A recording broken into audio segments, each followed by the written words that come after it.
Père du premier bébé éprouvette, Jacques Testard, scientifique, sera à Manille-les-Hameaux jeudi soir à la Maison de l'Environnement à 20h30. L'invitation du collectif Autre Monde. Il présentera son dernier livre, À qui profitent les OGM.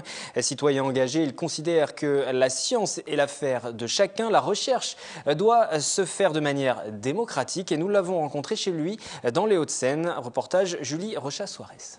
Bonjour Jacques Testard. Bonjour. Vous êtes directeur de recherche honoraire à l'INSERM et aussi le père scientifique d'Amandine, premier bébé éprouvette de France. Elle fêtera d'ailleurs ses 31 ans le 24 février. Vous êtes fier? Je suis pas mécontent. Qu'est-ce que ça vous... Oh, bah vous savez, c'est... Bon, enfin, il y a eu tellement de bébés après qui... Les bébés et les artisans qui ont permis de les fabriquer ont les mêmes mérites. Donc maintenant, il y a tellement de monde aussi qui fait ça dans les hôpitaux, dans les cliniques. Donc c'est banalisé. Alors c'est vrai que le premier, mais ça a été surtout un événement médiatique. Hein. Le souvenir que j'en ai, c'est surtout des hordes de journalistes. Bon, une agression, on pourrait dire. D'accord. Outre cette date importante quand même dans votre carrière de biologiste, vous êtes invité jeudi à une conférence du collectif Autre Monde.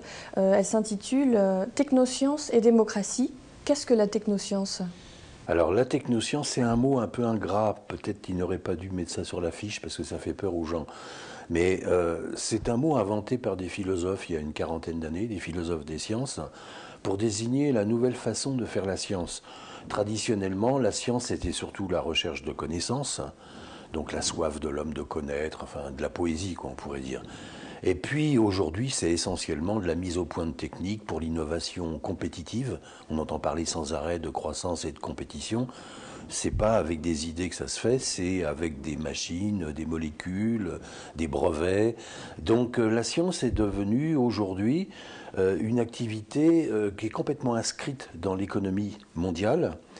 Et ça donne des caractères particuliers à la fois au métier de chercheur, à la nature des recherches qui sont faites, à cette compétition effrénée qu'il y a entre les équipes, entre les pays. Bref, je vois pas. Pour moi, c'est un mot un peu péjoratif, technoscience, mais ça existe et on est bien obligé d'en tenir compte parce que aujourd'hui, par exemple, pour faire de la recherche scientifique, il faut avoir l'aval d'un industriel. Pas seulement parce qu'il va donner un peu de sous au laboratoire, mais parce qu'il va aussi donner une caution pour nos pairs, pour les scientifiques qui décident des attributions. C'est très important qu'un industriel apporte une caution parce que l'industriel est quelqu'un d'avisé qui ne va pas mettre ses sous dans un panier percé. Donc c'est une espèce de garantie. Mais ça veut dire que les sujets sont choisis finalement par ces gens-là, quoi. Et pour le coup, vous souhaiteriez une science démocratique qui inclut le citoyen. Dans quelle mesure est-ce faisable ? Bah, c'est un problème de décision politique, mais une science démocratique, ça veut dire qu'il y aurait toujours la recherche de connaissances qui existe quasiment plus. Il faudrait au contraire mettre davantage de crédit. Et pour la partie qu'on appelle la recherche appliquée, donc de l'innovation, de tout ça, ce serait aux citoyens de décider qu'est-ce qu'ils veulent qu'on mette au point. Parce que finalement, ça se fait à partir de concepts qu'on a déjà, et on peut mettre au point en priorité telle ou telle machine, tel ou tel traitement contre telle maladie. Enfin, il y a plein de choses. On ne peut pas tout faire, hein. Donc il faut faire des choix. Actuellement, ils sont faits par les gens de la finance, on peut dire. Donc c'est pas normal. Donc il faudrait que les choix soient faits par des citoyens. Par le biais de conventions, c'est ça? Vous pouvez nous en dire deux mots? Alors nous, effectivement, à l'association Sciences Citoyennes, on a lancé l'idée assez précise de convention de citoyens.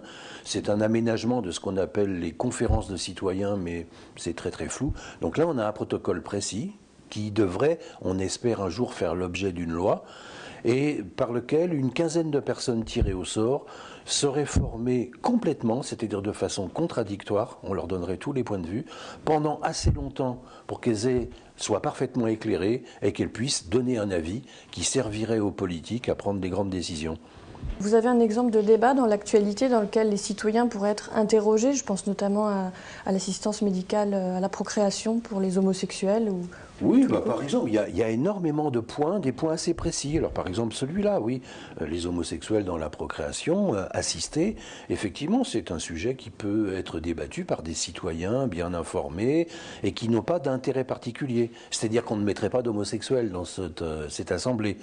hein, volontairement. Mais on tirerait au sort des gens et ils pourraient donc discuter de tout ça, entendre des homosexuels, puisque c'est une parole qui porte quand même un point de vue qui doit absolument être entendu, entendre des philosophes, des psychologues, des juristes, des anthropologues, bon, toutes sortes de gens qu'on voit d'habitude dans les comités d'éthique, mais qui vont pas trop vers des comités de citoyens. Ça n'existe pas vraiment. Vous êtes quand même auteur d'articles et d'ouvrages de vulgarisation scientifique et vous vous définissez comme critique de science. Votre dernier ouvrage vient de paraître aux éditions du CNRS. Vous vous interrogez à qui profitent les OGM. Rapidement, quelles sont vos revendications ? C'est un peu ce que je viens de dire.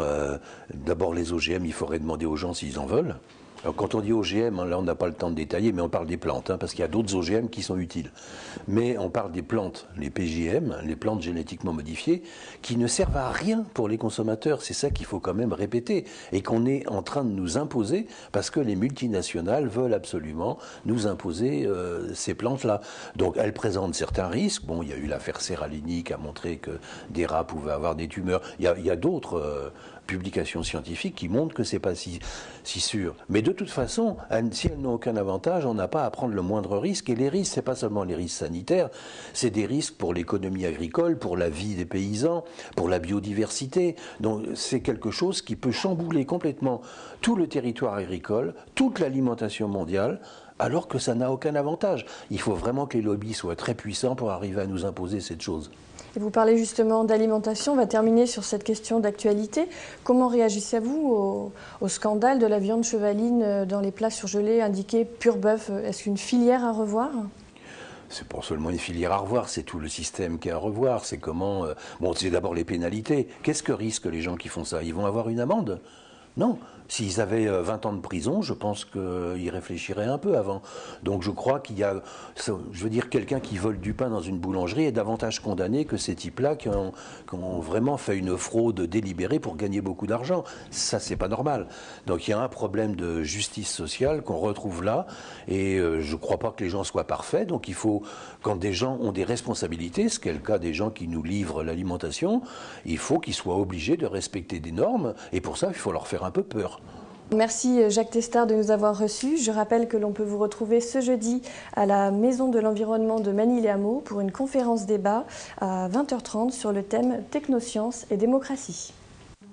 Conférence donc de Jacques Testard demain jeudi, Julie vous le disait, à 20h30. Le détail sur le site internet de la Maison de l'Environnement à Manille-les-Hameaux. Toujours autour de cette thématique de la nourriture, des OGM et autres polémiques autour de la viande de cheval. Nous sommes allés aujourd'hui vous demander si vous aviez peur de ce qui se trouvait dans vos assiettes. Vos réponses.